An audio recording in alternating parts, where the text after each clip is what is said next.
Thank you, Alex. Thank you, Gabriela. Thank you to everyone who came out today, and to anybody who's watching at home in Caracas or in Tel Aviv.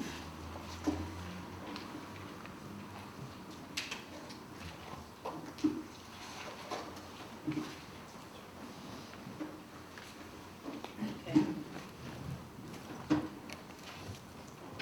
1, 2. Gego was notoriously tight-lipped about her practice, preferring to leave the task of analysis to others, and even more reticent about her biography, which she considered inconsequential to understanding her aesthetic output.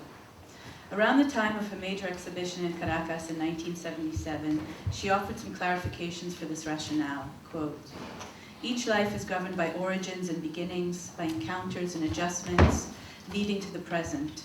Self-objectivity is impossible. When I start to analyze my path, I get lost in anecdotes that may be significant in terms of my own memory, but which are totally meaningless and redundant to appreciating my work. The past of all human beings is rooted inside every one of us, and I've ended up with a certain combination of possibilities to do what I do. And if I have ended up with a certain combination of possibilities to do what I do, it's been as a result of a multi-dimensional chess game," unquote. This rather standard explanation, which recognizes the dangers of conflating an artist's life with their art, ends with an opening towards the quintessential structuralist paradigm, namely the multi-dimensional chess game. Over the last decade, Gertrude Goldschmidt's practice has been the subject of renewed focus, with exceptionally gifted scholars examining her work as so many diachronic and synchronic movements on a multi-dimensional chess game. The most dominant concern has been the delineation of the vectors, textures, and temporalities of the artistic, ideological, and symbolic exchanges between the projects of modernism and modernity, and postmodernism and postmodernity in Europe and Latin America.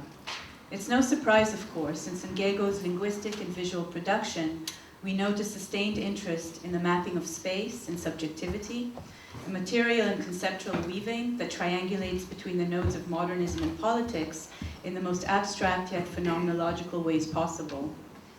Despite her reticence to linger on her biographical narrative or to give it any weight in inflecting the hermeneutics of her artistic practice, I would like to go against the grain, proceed from a counter-assumption, and entertain a subject that she was not fond of treating, namely the constitution of a subjectivity in relation to the conditions of exile. My argument today is that Gego's entanglements, which contain and construct multiple subject positions, and which have been grafted within divergent theoretical, historical, and art historical matrices, also need to be considered through the lens of her German Jewish identity, and within the devastating conditions of wartime displacement. Though defining exile is not a straightforward matter, it can nevertheless be contrasted to emigration and migration. Unlike the émigré, who leaves their country often voluntarily for political, economic, and religious reasons, and the migrant's mobility, a repeated change of domicile often linked to a search for labor, the exile is forced out of his or her home.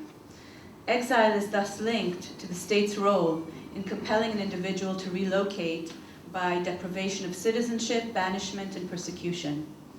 If this banishment is impelled by the state, the derivation of the word, most probably from the Latin exilere, also communicates the active sense of leaping out, towards something or somewhere. Thus, exile contains a sense of forced movement away from one place and an active or creative movement toward a new one. In recent years, more attention has been paid to the dispersal of European artists during the 1930s and 1940s, whether through a dynamic of internal exile within their particular homeland or exile to other countries and continents. In tandem, modernism itself has been scrutinized and reconsidered as a model of cultural production that carries with it the subjective imprint of the outsider, as well as the critical position of otherness. In broader terms, of course, some of the most influential social and philosophical contributions of the 19th and 20th centuries, such as Marxism and psychoanalysis, have grafted a sense of interstitial doubling of here and elsewhere in their midst. Post-structuralist and post-colonial theories have also dwelled on the productive possibilities of temporal and spatial deferment and difference, whether in the time of writing or reading, or the emplacement and displacement of national identity formation. Following these historical and theoretical threads, and perhaps rather speculatively, as this is still a work in progress, I want to propose that the condition of exile is inscribed as a vital part of Gego's endless triangulations and triangular linkages to which she refers in her writings and which she performs almost obsessively in the installation known as the Reticulárea. With this in mind, my goal today is threefold and will be based on the following questions. 1, how can we refine the modern and perhaps the universal experience of always being out of place and attend to the historical and political specificity of Gego's status as a German Jew in order to envisage exile as a significant denominator in the materialization of her modernisms? 2, how can we develop exile as a theoretical motor that moves us from and through the grid of contradictions in which Gego's modernisms have been predominantly understood toward a triangulated matrix that emerges from exile's own structural condition of interstitiality? 3, how might we consider the Reticulárea as a spatialization of this experience, a construction that imminently weaves a modernism of exile, a neologism that proposes another kind of language, body, and sense of one's space in relation to others? By demonstrating that the dimension of exile is an integral stratum in Gego's practice, we may be able to embrace a fundamental aspect of her work that has not been adequately assimilated within the scholarship. Against the grain of Gego's silence, I hope to articulate a language of a triangulated modernism, one that becomes a precarious home for the subject of and in exile.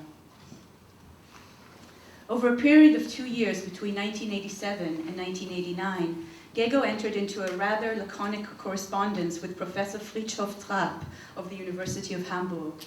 Under the aegis of the city senate, he was directing an investigation called Exile and Emigration of Hamburg Jews, in order to trace the lives of Jews who had been forced to leave with the rise of Nazism. As expected, Gego's official response to Professor Trapp's questionnaires did not reveal very much, and she rebuffed his repeated advances by stating, quote, "Not all Germans were Nazis," unquote. Though it's not within the scope of this presentation to elaborate on the status of Jews in Hamburg from the late 19th century to the outbreak of World War II, a few additional remarks are essential. In 1910, 2 years before Gego's birth, the German social and economic theorist Franz Oppenheimer analyzed the difference between the Jews of Eastern and Western Europe.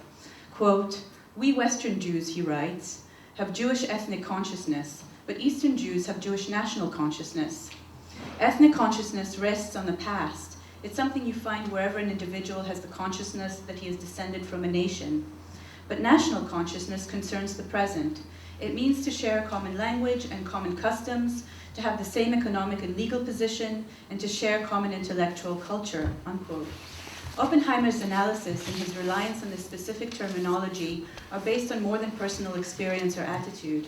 The particularity of German Jewishness, as it was expressed by many at the time, was a mixture of Jewish ethnicity that was a vestige of the past, and German nationality that was rooted in the present status of citizenship and identification with contemporary German culture.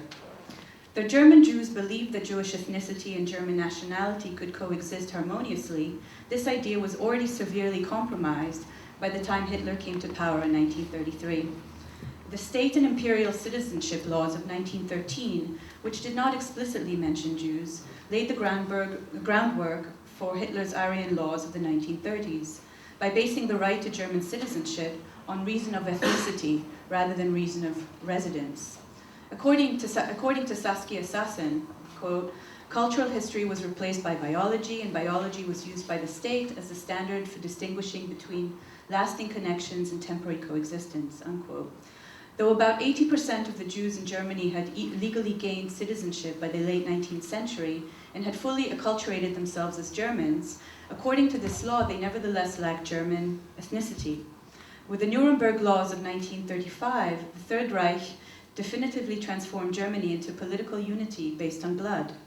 Nominally, within the National Socialist Reich, Jews could still be citizens of the state, as this status was safeguarded by the laws of 1913. However, citizenship could only be granted to Germans and related blood, meaning that Jews were effectively stripped of their political rights. Thus, in 1935, along with the other 500,000 German Jews, Gego lost her political rights and state affiliation, and although she settled in Venezuela in 1939, she remained stateless until 1952, when she became a citizen of her adopted country. Without overreading or overreaching, it's useful to hear Gego's account of her experience as a German Jew in the 1930s, as it's quite telling. Despite her defensive maneuvers, she did in fact write an autobiographical text following Professor Trapp's suggestions. It should be added that these excerpts, the most comprehensive that she ever penned, remained unsent. Resonating with many other histories of a thoroughly assimilated German Jewish middle class, Gego narrates her early life in this way. Quote, "My family was formed at the beginning of the 19th century by citizens and bourgeois of the free city of Hamburg. Our Jewish origin was accepted as fact, and we completely identified with German society, with German and Hamburger tradition and culture. I never visited a synagogue or a temple in the Jewish community, and it was much later that I learned the meaning of anti-Semitism," unquote. To emphasize the utter banality of her Jewish identity, whose ethnic origin went hand in hand with the contemporary culture of German bourgeois humanism, she adds the following words and underlines them in red ink. Quote, "Perhaps one of the outstanding characteristics of my education was the respect for ideas, thoughts, and cultures other than my own. Another important aspect was the demand to take the community into account, not to bother anyone and not to be bothered. That is to say, to integrate oneself," unquote.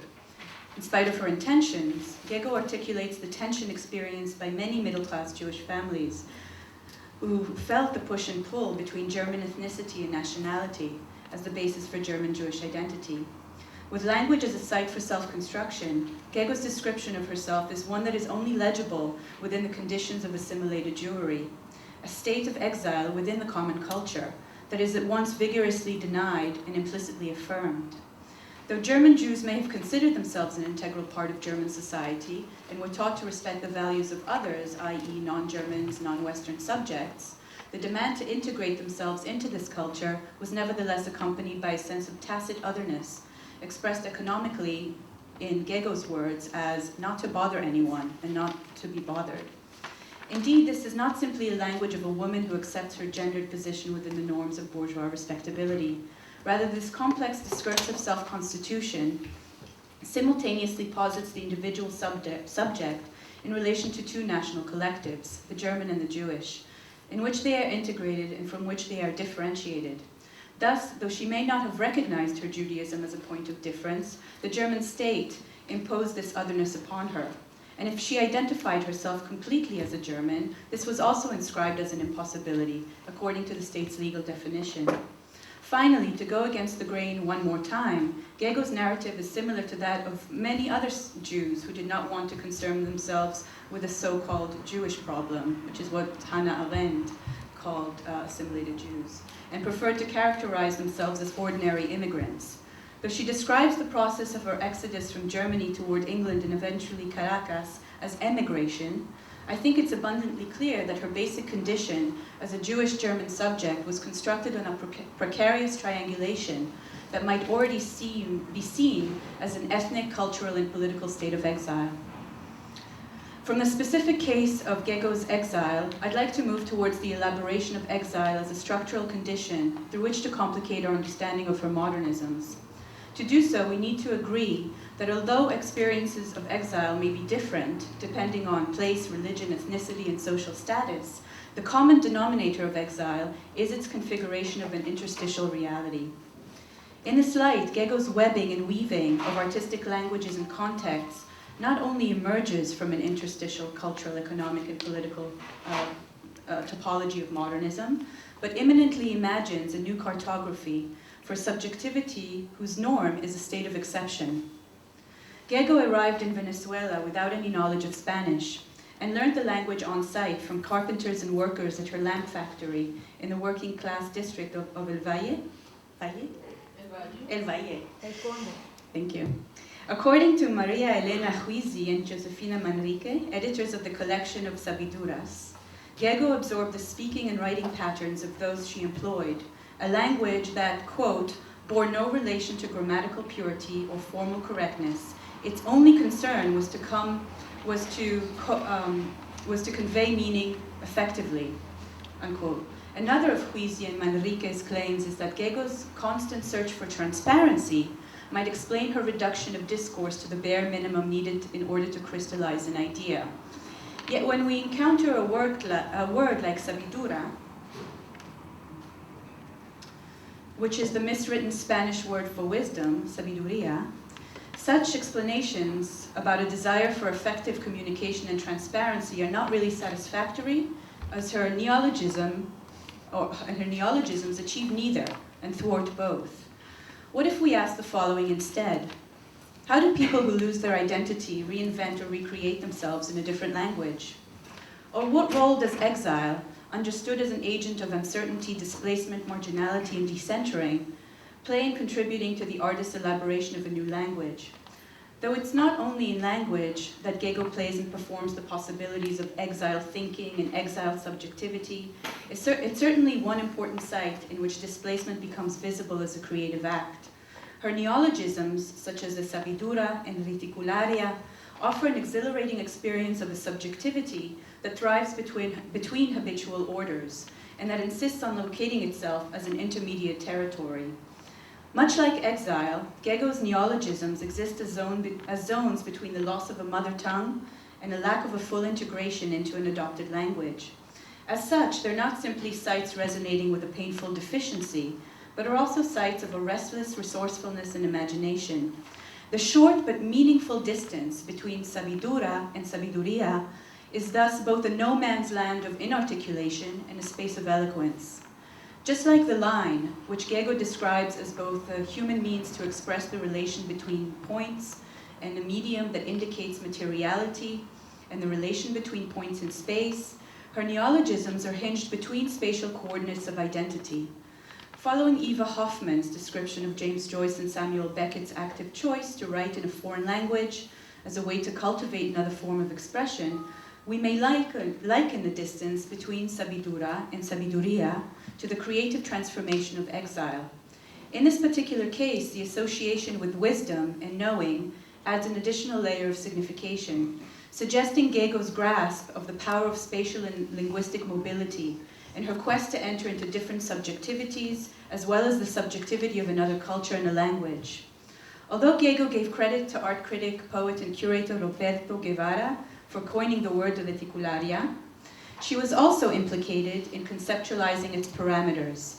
Sabidura number 7, also titled Air, which consists of 4 separate pages of notations, sheds light on her contribution. At times, Gego's collection of words reads like a careful list of materials composed of nouns or proper names: air, space, emptiness, lights, cereals, trace, endless triangulation. Other times, they're adjectives and verbs, peppered with nouns as with inexhaustible, endless, consecutive, traces, link, continuous, triangular, linkages, cells. There are other occasions when she lapses into Latin: idem and ibid, ad finitum and constellum, and other moments when Spanish takes over, habitable and despliegue. There are also instances of untranslatability, neologisms within the neologism, for example, reticulum or polyreticle. In this heterogeneous mix, Gego imposes an equalization between the language of different authorities. For instance, the use of the sacred Latin in partnership with the vernacular Spanish brings together the language of the state with that of the population. Approached visually, these linguistic compilations might appear to be delineating spaces, whether by typographical arrangements that carve out blank open areas and enforce limits, upper or lowercase fonts that suggest mass and magnitude, the addition of grounding lines that emphasize emplacement, or borders that erect fortresses.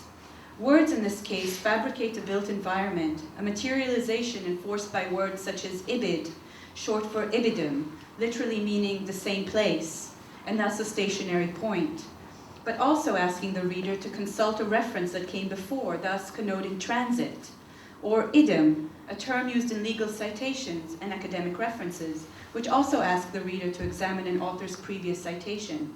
Here too we have different authorities, the academy and law, each one framed in their own mini-sphere of influence. Gego produces a spatial rhetoric entangled with divergent voices of authority, which become displaced and disempowered by the constant movement from and to and from, mobility and passage, the same but different, a median state characterized by restlessness that gives rise to new linguistic combinations and subject positions. Thus, the breakdown of uniform speech in favor of polyphonic textures, the relations between diverse languages, and the linguistic fabrication of a spatial territory suggest that we have surpassed the static relation between a particular language and a particular territory. Interestingly, while there are many suggestions of multiplicity with words connoting repetition, seriality, and cross-referencing, we notice that the artist's own discursive inscription adopts the singular Latin suffix as in moleculum gegum on the side there, or a Gego molecule, and gegum in the middle, a Gego thing. In Gego's constructed neologisms of the Reticularia, the artist's self-fashioning is in the guise of a singular organism, a molecule thing moving through a vast constellation of languages, territories, and networks of power. If we now consider Gego's first Reticularia, installed at the Museo de Bellas Artes in Caracas in 1969, we may be struck by its materialization of a condition of exile in all its creative possibilities and constraints. Following my line of thought today, I'd like to suggest that exile's territorialization of the subject as an other produces an inscription of otherness in the subject. The linguistic, visual, and spatial neologism of the Reticularia articulates this precarious subjectivity. It's an interstitial territory where the I survives, if only as a molecule carving out a space of its own continued deterritorialization. While this condition is liberating in its eccentricity, as many have noted about the Reticularia's potential for ongoing expansion, living in suspension is also an exhausting situation that can similarly become an ideology or a strategy for discipline. If the exile cannot feel at home, she can fabricate many points of tension to counteract the potential for infinite drift. Gego's knots are a case in point, and may be considered as an attempt to formulate solutions to questions of identity, subjectivity, and autonomy. I work by reason of making, she said. She told José Antonio Pantin in an interview. And accordingly, these little islands are not places of stasis, but places of labor, work, and action. They're instances of decision-making and commitment, places where the artist has actively intervened to iterate a new point of contact. They're also sites in which the artist has made a wager, with each metallic knot opening up a potential scenario for an additional line and another outgrowth, without knowing what the final outcome will be. There is a move away from centralization as an organizational framework towards the margin, yet there's always another knot that can be added, keeping the margin at bay and maintaining a permanent state of interstitiality. Exile, according to Edward Said, means that you're always going to be marginal. If Gego's marginality, if we can say that she has been marginal, has been largely brought about by the power relations framing the confrontation between European and Latin American modernism, I've tried to attend to something different in this talk. This would be the structural condition of exile, a form of subjectification that materializes from a state of exception and turns it into an insecure norm. This paper has begun to map the territory of Gego's exiles by examining her neologisms and the Reticularia, but there is still much work to be done on crystallizing the artist's articulation of the expression of estrangement and identification through her visual and linguistic idioms. There's also, of course, the question of gender. And here we may ask, if Gego operated against conformist models of identity and worked through an exile stigma of powerlessness by establishing a different model of female autonomy that was directly opposed to the sanctioned norms of identity. To conclude, I think these questions are extremely important to our understanding of Gego's practice, a practice that transformed the interstitial condition of exile into the center of an aesthetic world without stability, and gave rise to a triangulated modernism with its own agenda for the constitution of subjects, social obligations, and political commitments. Thank you very much.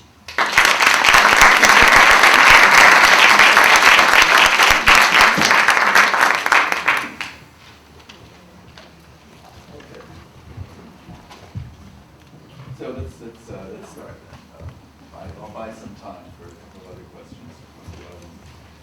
And I think that what I want to do is go right to the core of your argument. And I don't want to be pedantic because this isn't really about a word. But I think that the word is a concept that inflects your whole argument. And it's a very good argument, but I'm just wondering if I could put a bit of pressure on the word exile here, which is in your title, and you frame the whole project around it. My understanding of exile is that the person, let me start with by telling you what I think your understanding of exile is, or as you presented it. Exile is this place where somebody goes, is off-centered, and is trying to find their way and trying to build some kind of roots, even though they're perpetually thrown off-center. My understanding of exile would be one that implies that counter to the immigrant and counter to the refugee, the exile always imagines a return. Part of the conditions of exile is that you will return as soon as you can. It's when you cross from that position of you'll return, you just can't return because you'll be persecuted where you return. It's when you cross to, you're going to stay, that you're no longer in exile. At that point, you're an emigrant. So if exile has, if you agree with me that exile has within, the concept of exile has within it this notion of an imagined return, I guess the question would be, is that something that we can also see in play here? Is there an imagined return? Did Gego dream in German? Let me put it. Let me try to. Was there a return to the German bourgeois life that was also Jewish that she left behind? And are you willing to go that far? That there's a longing. I kind of like Odysseus was always in exile. He was always needing to return to the place that he was always being kept away from. Is Gego, can we, because I think that, I wonder what that would do to your argument if there was an imagined return built into this subject position. I think that's a very good point, and I'm glad you raise it. I think if we can imagine that, it would be in her writings in German. I think that return is always deferred in the sense of this kind of spatio-temporal deferment that I'm talking about of exile itself, so that is here or not here. So I think if we can entertain that idea, I think it happens, we would have to look obviously in her writings in German, maybe even in the neologisms which incorporate different languages, and see how that's mediated in those sites. I don't think her psychiatrist could help if she dreamt in German, although maybe. I think that would be really interesting. But I think that would be what it takes to elaborate that, because she does write in many languages. And I think that, as I said, I think that return or that longing which you posit, which is a very, very good comment, would have to be looked for in those sites. I haven't thought that far. This is a very fresh paper, and I'd love to continue examining that point. I think it's a very, very good point.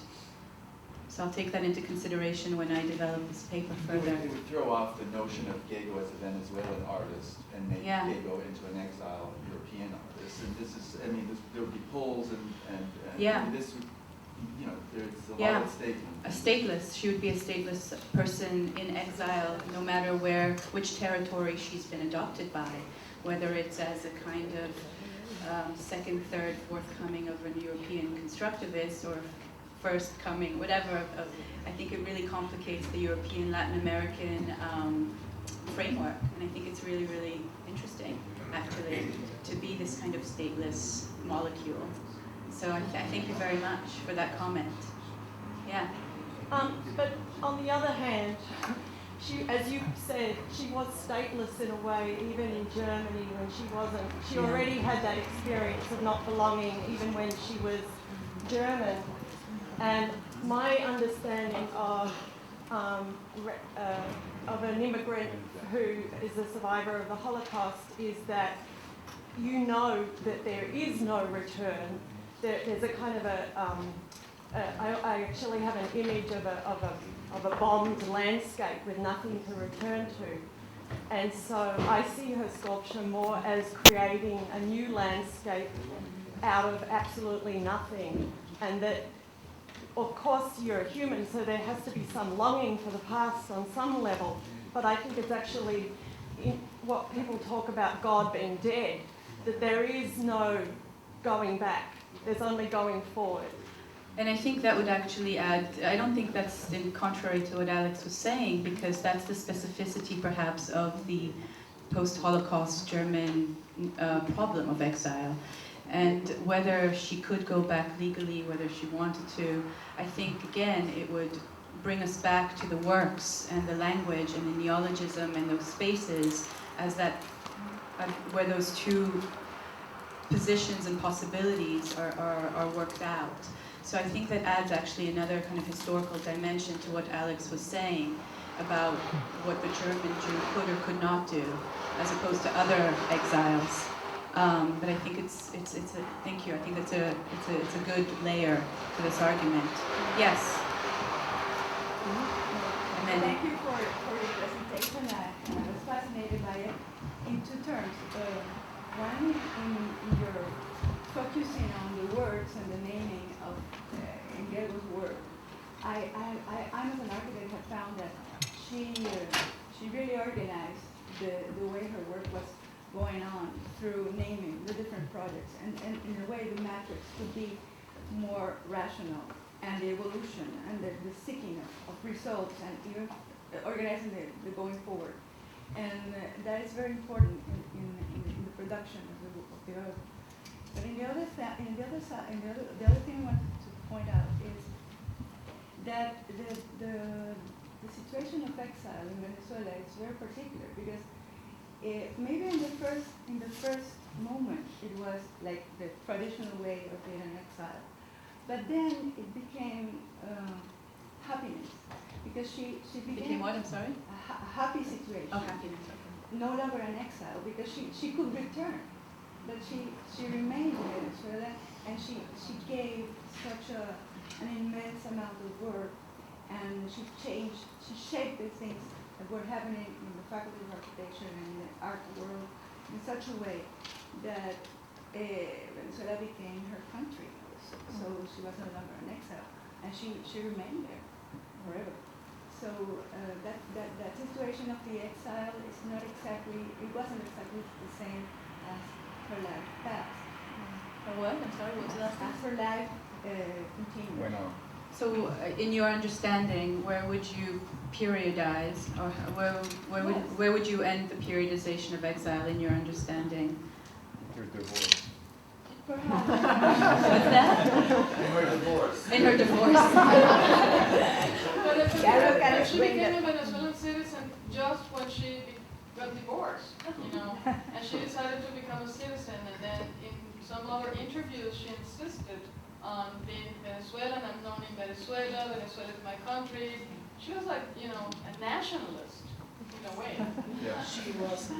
No, also, Nuit, I just want a little tiny footnote to Please. your wonderful analysis of neologisms, because I think they're really interesting in studying the names that she puts, but you miss one thing, which I think is important. She was, if you ever met her, you would have known this right away. She was full of joy, full of wit, and quite a trickster. So her neologism, sabiduras, has to do with the double entendre between knowing, sabiduría, and duras, which is hard. And duras is in relation to the sculpture itself.